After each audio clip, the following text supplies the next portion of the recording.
ای جان پدر در این زمان فیروز، از تجربه های زندگی درس آموز.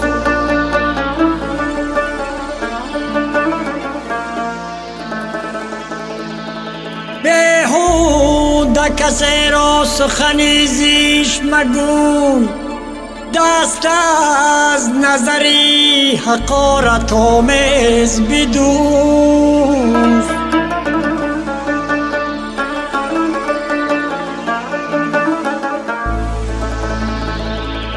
اوز بدبخت که بیازارد پدر، یا که با مادر بقر گوید سخن.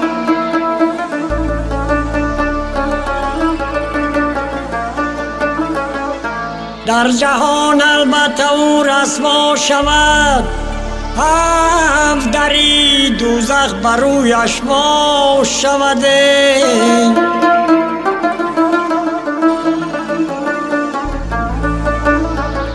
روسیای هر عالم شد یقین، هر که با مادر پدر ورزید کین.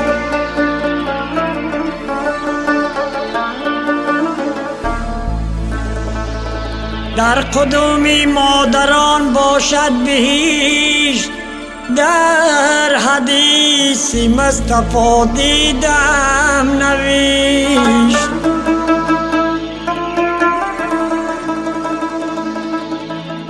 روزی نومیدی چاید، آشنا دشمن شود.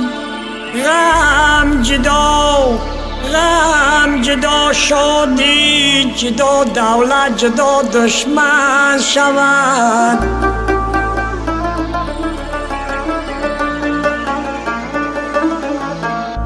هر کی پیش از مرگ درمان خواهی دردی خود شود، گر حکیمش بو علی باشد دوا دشمن شود.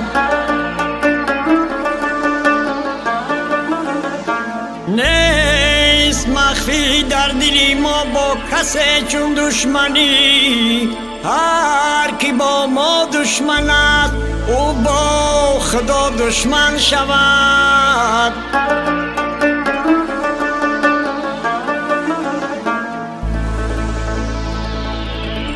هر کی با ما دشمن است او با خدا دشمن شود.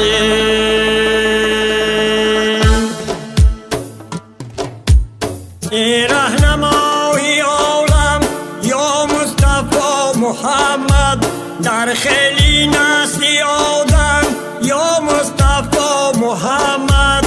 محبوبی دو جلالی در چشمه زلالی، مجنونی لایتانی یا مصطفی محمد.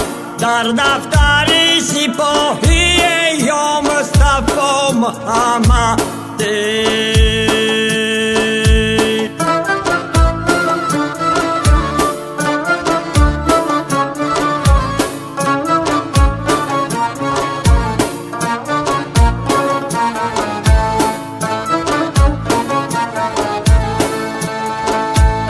رهبایی امتانی هم بختی مایانی، خورشیدی آسمانی یا مصطفی محمد. در هر دو کار شاهی همسایه الهی، در دفتر سپاهی یا مصطفی محمد. در دفتر سپاهی یا مصطفی محمد.